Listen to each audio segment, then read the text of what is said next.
Assalamualaikum warahmatullahi wabarakatuh. Selamat pagi dan salam sejahtera untuk kita semua. Perkenalkan, nama saya Reza Yoga Nindita dari Politeknik Keselamatan Transportasi Jalan Kementerian Perhubungan. Pada kesempatan ini, saya akan menyampaikan video pembelajaran pernyataan diri dosen untuk unjuk kinerja pelaksanaan Tridharma Perguruan Tinggi. Saya memiliki latar belakang pendidikan S1 Matematika dan S2 Statistika. Dan saat ini aktif mengajar di program studi Sarjana Terapan Rekayasa Transportasi Jalan dengan mengampu mata kuliah Statistika Terapan, Dasar Pemrograman, Fisika Terapan, dan Pancasila. Pada video pelaksanaan pengajaran saya akan menyampaikan pembelajaran Statistika Terapan pada mata kuliah ini diampu pada semester 1 dengan jumlah 3 SKS, 2 SKS teori, dan 1 SKS praktek. Mata kuliah Statistika Terapan mempelajari konsep teoritis, metode aplikasi statistika, serta prinsip dan teknik pengumpulan data, pengolahan dan penyajian data transportasi. Capaian pembelajaran pada mata kuliah ini diharapkan mahasiswa mampu menguasai konsep teoritis dan metode aplikasi statistika untuk mendukung perencanaan dan analisis data transportasi, serta menginterpretasikan hasil analisis statistik untuk memberikan rekomendasi perbaikan sistem transportasi dalam lingkup wilayah kabupaten atau kota. Berikut akan saya sampaikan pertemuan ketiga dengan materi penyajian data. Setelah mengikuti perkuliahan ini, mahasiswa diharapkan mampu mengidentifikasi, mengelompokkan, dan menyajikan grafik sesuai dengan karakteristik data transportasi. Mahasiswa juga diharapkan mampu memilih bentuk penyajian data yang efektif sesuai jenis data dan mampu menginterpretasikan tabel serta grafik untuk mendukung pengambilan keputusan di bidang transportasi. Metode pengajaran yang digunakan pada pertemuan ini adalah presentasi untuk menyampaikan konsep dasar penyajian data, diskusi untuk menggali pemahaman mahasiswa melalui studi kasus transportasi, latihan diri dengan metode drilling untuk mengasah keterampilan perhitungan dan pembuatan tabel distribusi frekuensi, serta kerja proyek berupa tugas praktek penyajian data dengan menggunakan perangkat lunak statistik seperti Excel, SPSS, atau R. Kegiatan praktikum dilaksanakan untuk mengaplikasikan teori penyajian data dalam bentuk tabel distribusi frekuensi, histogram, poligon, dan objek pada data transportasi yang relevan. Oke, Assalamualaikum warahmatullahi wabarakatuh. Waalaikumsalam. Sebelum saya masuk materi, saya akan mereview dulu pertemuan kedua kemarin. Ya, kemarin kita sudah belajar ukuran dalam statistika ya. Oke, coba dalam ukuran statistika ada 4 tipe data, apa saja? Ada yang tahu nggak? Apa saja? Kalau disebut singkatannya namanya NOIR atau NIOR, terserah mau apa aja. Ayo. Coba sebutkan, coba Sylvia, coba. Nominal. Terus? Ordinal. Terus? Interval. Terus? Sama rasio. Rasio. Ada 4 ya. Nominal, ordinal, interval, sama rasio. Oke. Kalau kita menggunakan ukuran-ukuran tersebut, tentu nanti perlu disajikan datanya kan, benar nggak? Nah, dalam pertemuan kali ini kita akan membahas materi tentang penyajian data analisis statistika transportasi. Nah, kemarin juga kita sudah membuat suatu instrumen pengukuran ya. Dalam melakukan penelitian pasti menggunakan skala pengukuran. Terutama kalau kita mau meneliti tentang sikap seseorang atau apa. Nah, di situ ada 5 skala yang dipakai. Kira-kira apa aja coba? Ada ingat nggak kemarin? Pertemuan kemarin. Skala apa aja? Yang pertama depannya L. Ya, Gale apa? Terus? Terus? Apalagi Gale? Semantik diferensial. Ya. Nah, itu yang kita pelajari kemarin kan. Masing-masing skala punya cara untuk mengukur suatu instrumen penelitian. Nah, di sini pada materi ini kita belajar penyajian data untuk analisa statistika transportasi. Tujuan pembelajarannya apa? Diharapkan nanti Anda semua pada sesi ini mampu memahami dan melakukan konsep statistika dalam analisis data transportasi untuk pengambilan keputusan yang lebih efisien dan tepat. Pertanyaannya, kira-kira seorang ahli transportasi kenapa butuh menyajikan data? Kira-kira apa yang perlu kalian kenapa harus belajar menyajikan data? Karena kalian juga jurusan di transport, kenapa butuh menyajikan data? Ada yang mau bisa jawab nggak? Kenapa? Kenapa kalian butuh pembelajaran penyajian data untuk seorang ahli transportasi? Ya, kenapa? Karena untuk manajemen transportasi dengan penyajian data yang tepat guna mempermudah pengambilan data di transportasi. Bukan itu tujuannya, salah. Itu memang data di transportasi perlu kita sajikan. Tujuannya untuk apa? Kalau kita buat laporan misalkan ada arus mudik, arus balik, itu kan ada volume volume kendaraan kan. Nah, itu dibutuhkan penyajian data yang tepat. Kalau nanti penyajian data yang tidak tepat, nanti bisa terjadi misalkan volumenya berlebih tetapi kita tidak melakukan namanya rekayasa lalu lintas. Karena data ini nanti misalkan data tahun ini kita gunakan untuk tahun depan sebagai dasar pengambilan kebijakan. Nah, seperti itu ya kegunaan penyajian data itu di bidang transportasi. Nah, harapan saya capaian pembelajaran lain selain bisa memahami jenis pemilihan penyajian data, memilih metode yang tepat, nanti juga bisa kalian membaca tabel dan grafik. Nah, nanti pada akhir pertemuan saya harapkan Anda melakukan praktek mandiri dengan menggunakan Excel, ya. Karena ini mungkin awal, saya lepas dulu, nanti di pertemuan berikutnya akan saya ajari secara detail. Oke. Kalau kita ngomong data adalah bahan bakar baru, tetapi kalau analitik adalah mesinnya.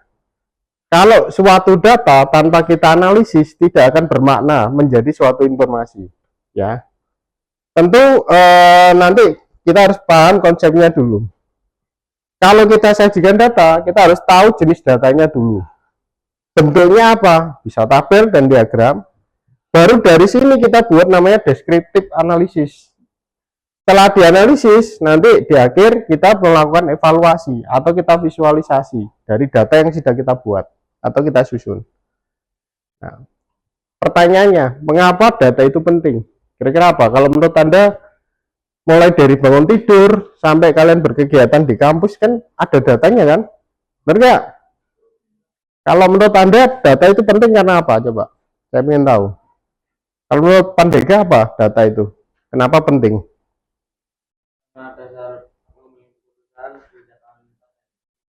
Itu kalau kita ngomong data transport, kita ngomong data secara umum, Pandega. Coba yang lain, kenapa data itu penting kalau menurut Anda? Kenapa? Kira apa, Fir? Oh, ya, data itu menggunakan fakta. Dari fakta lahirnya suatu informasi. Nanti dari informasi itu menjadi arah kebijakan kalau di bidang transport, ya. Kalau kita ngomong data transportasi, ini nanti menjadi dasar keputusan kebijakan baik secara keselamatan atau infrastruktur, ya. Nanti penyajian yang tepat itu akan memudahkan ahli transportasi melakukan analisis dan merumuskan kebijakan yang akurat. Nanti kalau penyajiannya salah bagaimana? Kesalahan dalam penyajian data akan menyebabkan keputusan yang salah dan kebijakan yang tidak tepat sasaran. Nah, ini banyak terjadi sekarang. Ya, jelas. Terutama untuk analisa rekayasa lalu lintas. Itu membutuhkan data awal dulu untuk melakukan rekayasa, tidak asal dari data survei, tapi tidak hanya dari data survei, tapi data sebelumnya harus kita punya. Ya. Oke.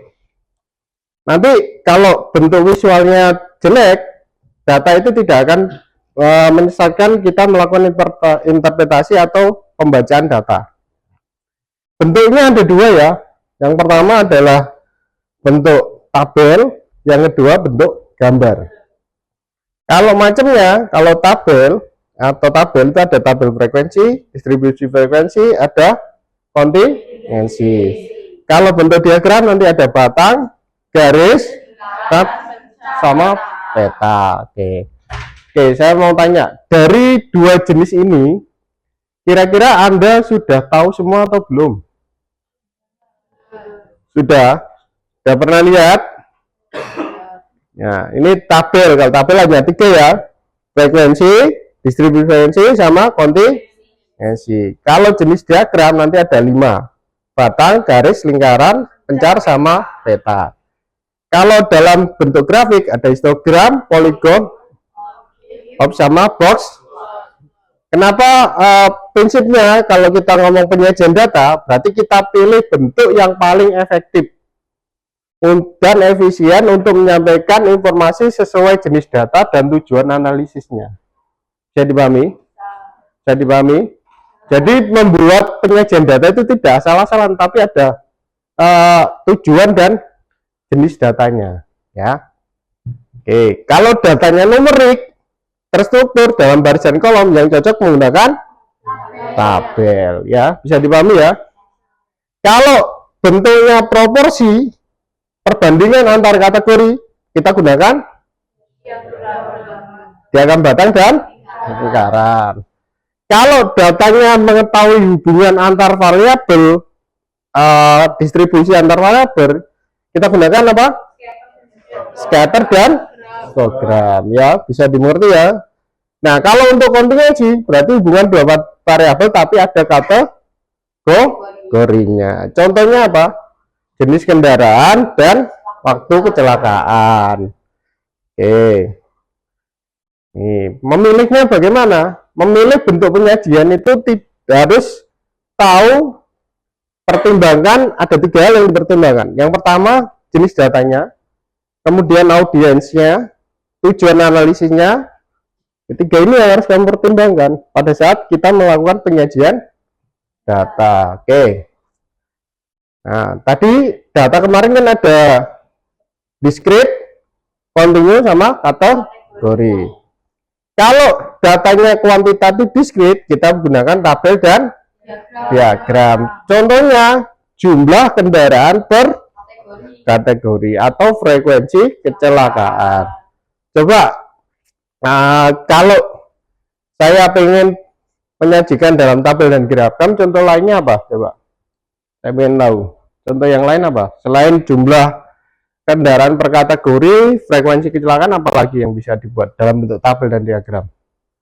Coba apa? Kira-kira apa? Kira-kira tahu apa kira-kira? Volume kendaraan per jenis kendaraan sama dengan ini, Tafta. Ada yang lain nggak? Rafka? Gimana Rafka? Kira-kira apa contoh yang bisa dibuat dalam tabel dan grafik selain 2 ini? Selain frekuensi kecelakaan, frekuensi pelanggaran lalu lintas bisa nggak dibuat ini? Frekuensi apa? Keterlambatan bus bisa kan? Frekuensi penumpang, jumlah penumpang bisa kan? Bisa kan bentuknya ini? Nah, itulah contoh-contohnya. Coba yang kedua, data kuantitatif dan kontinu. Kita gunakan namanya histogram, poligon, frekuensi, atau OGIF. Contohnya adalah kecepatan kendaraan dan jarak tempuh. Berarti minimal ada 2 data. Bisa dipahami? Bisa dipahami ini? Jadi minimal 2 data untuk kontinu ya. Nanti bisa histogram dengan dibandingkan gini, atau poligon kita potongkan, kemudian OGIF yang garisnya nanti bersilangan atau naik turun. Untuk data kategorikal kita gunakan namanya diagram frekuensi atau tabel kontingensi atau diagram lingkaran ya. Nanti bisa kita lihat misalkan dari survei, minimal kalau menggunakan baris kolom berarti menggunakan kontingensi dengan ada keterangannya biasanya. Kalau menggunakan diagram lingkaran, contohnya jenis kendaraan dan waktu kejadian, banyak dipakai pada data-data kecelakaan biasanya. Kalau hubungan antar variabel kita gunakan namanya apa ini?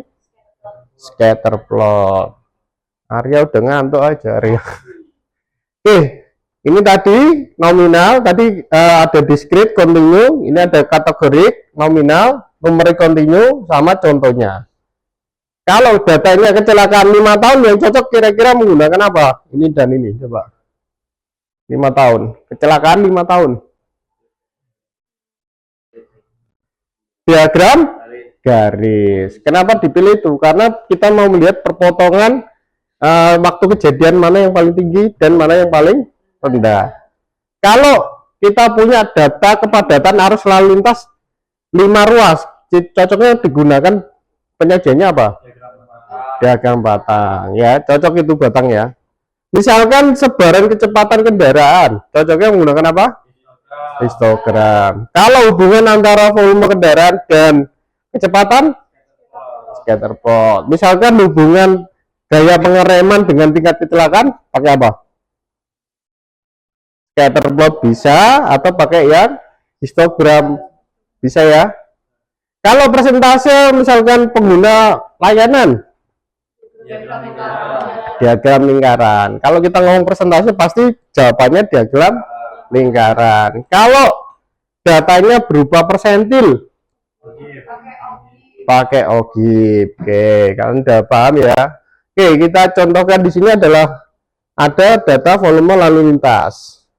Nanti di sini ada datanya, ini dari Jenderal Sudirman, Gatot Subroto, sama Ahmad Yani. Kalau dilihat dari volumenya, nilainya yang paling tinggi di jalan apa? Gatot Subroto ya. Oke, kalau ini misalkan data kecelakaan tahunan ada di dalam jalan kota, jalan provinsi, dan jalan lingkungan. Jalan nasional misalkan ada 45 kejadian, provinsi 35, jalan kota 27, jalan tol 15 kejadian. Kalau ini menggambarkan frekuensinya, berarti kita gunakan diagram apa ini? Batang. Oke. Kalau ini menggunakan distribusi frekuensi. Biasanya ada namanya kelas interval, frekuensi sama frekuensinya. Nanti kalau seperti ini, kita harus membuat, kalau ini di data ini merangkum sebaran data kecepatan kendaraan di jalan raya. Oke, ini batang juga dan lingkaran ya. Batang dan lingkaran pasti digunakan untuk data apa tadi?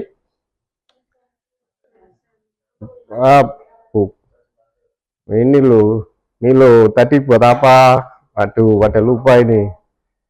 Batang dan lingkaran tadi loh. Nah, mana?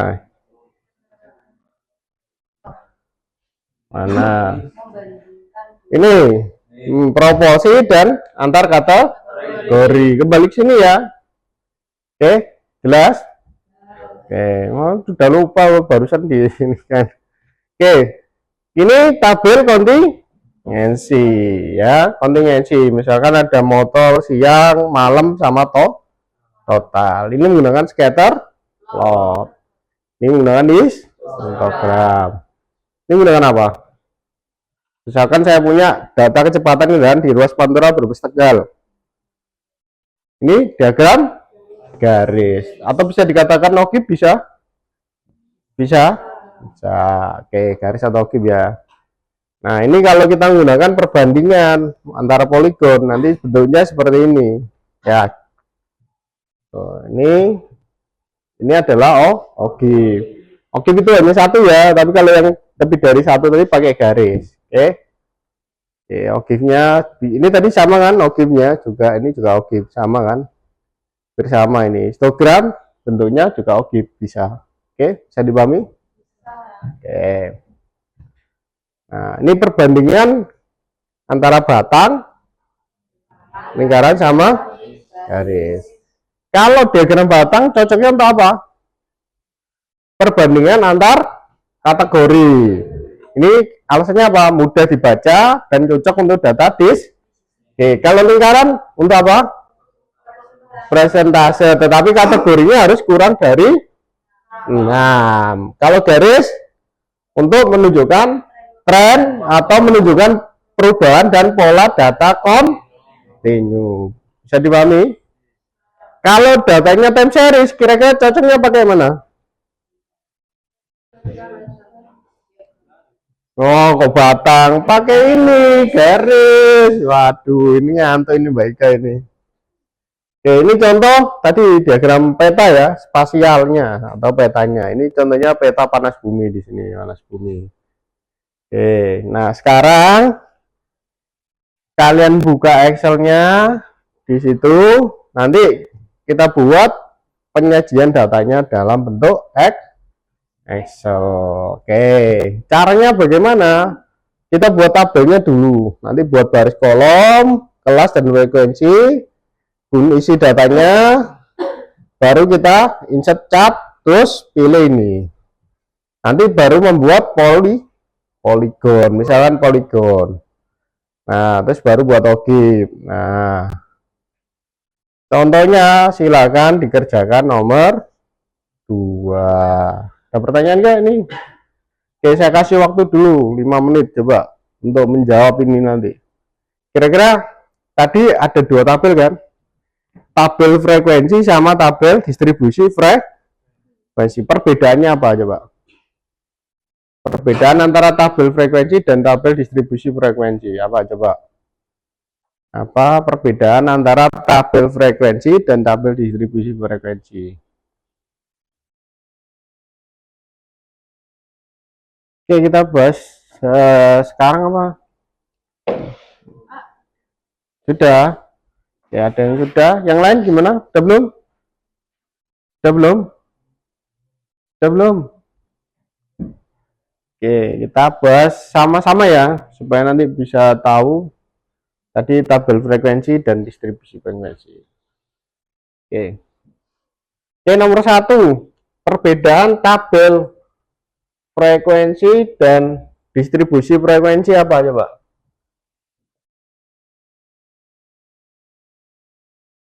Oke, apa perbedaannya? Hilda, silakan. Menjawab, Kak.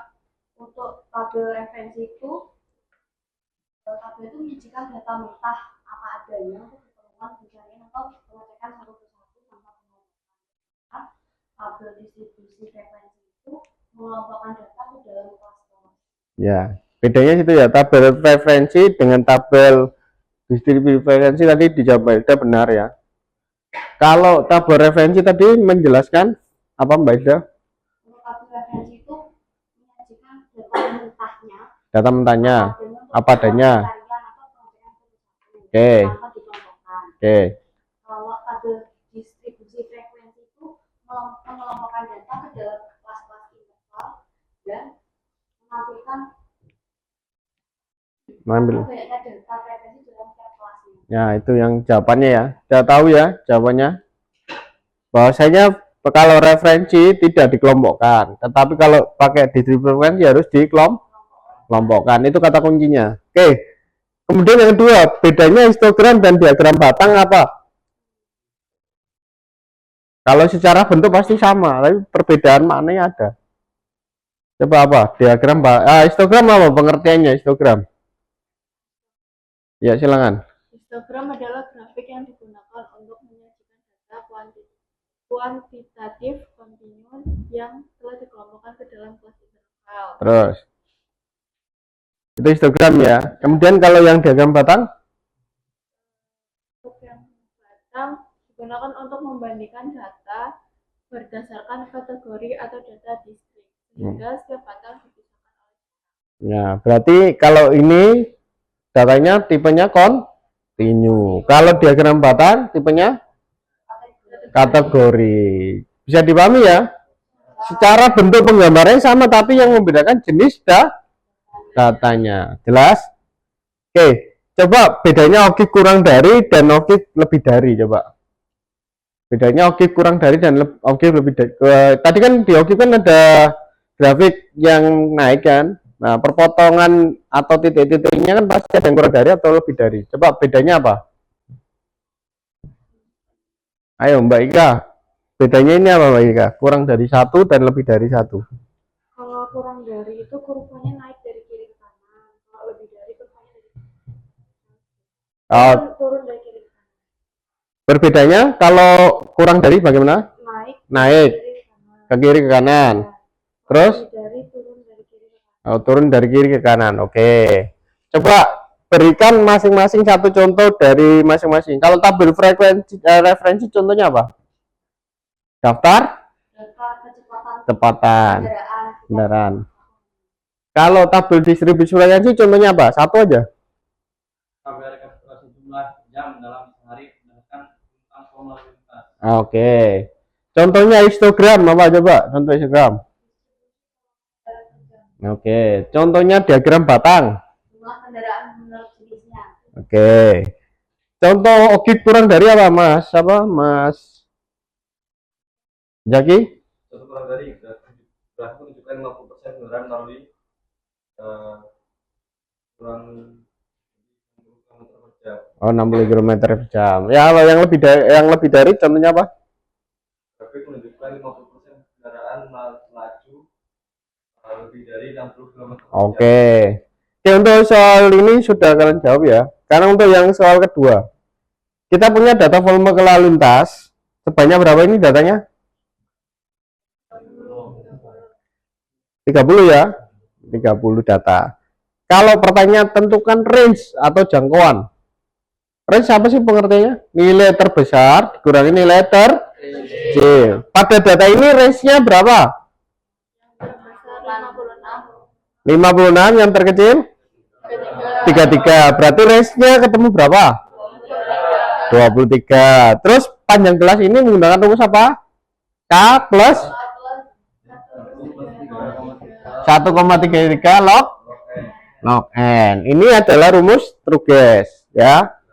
Kira-kira banyak kelasnya berapa? Kalau menggunakan rumus K plus 1,33 log n. Berapa? 6. Oke, 6 ya. Lebar kelasnya menggunakan rumus apa? Lebar kelas jangkauan dikurangi panjang banyak kelas dibagi banyaknya data. Bener nggak? Ketemunya berapa? 4. Berarti tinggal kalian buat tabel. Tabelnya gimana?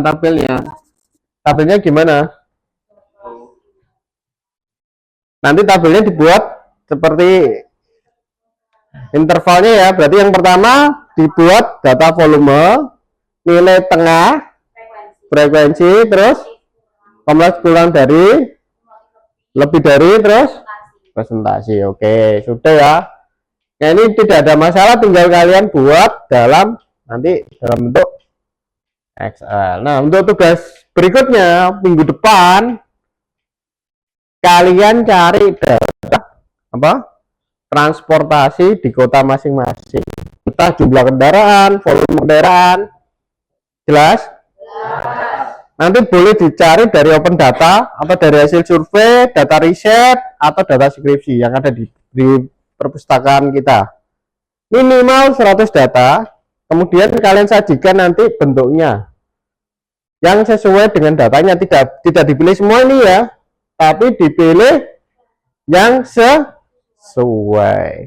Nanti harapan saya kalian buat namanya infografis. Contohnya seperti apa? Seperti ini. Menyajikan data transportasi. Kita kerjakan kapan? Pada pertemuan ke-5. Ya, pertemuan ke-5 ya. Oke, ada pertanyaan sebelum saya akhiri mata kuliah ini? Cukup. Oke, kalau cukup jangan lupa dibaca bukunya ya. Nah, kesimpulan apa pada kuliah hari ini? Bahwasanya penyajian data yang tepat itu akan mempermudah analisis, terutama dalam mengambil keputusan yang akurat. Kalau kita lihat tadi, grafik kan fungsinya beragam kan? Berbagai jenis grafik itu mempunyai fungsi masing-masing dan dipilih sesuai dua jenis data dan tujuan analisis. Kalau tabel bagaimana? Tabel dan grafik itu krusial, terutama untuk pengambilan keputusan di bidang transportasi agar keputusan itu tidak salah sasaran. Dan tadi kalian sudah menggunakan Excel. Excel itu alat dasar untuk penyajian data, baik membuat tabel, grafik, dan analisis. Untuk pertemuan selanjutnya yang di data ini, nanti Excel-nya kita praktekkan maju ke depan ya. Bisa dipahami? Oke, karena tidak ada pertanyaan, Saya akhiri, sekian, terima kasih. Wassalamualaikum warahmatullahi wabarakatuh. Waalaikumsalam.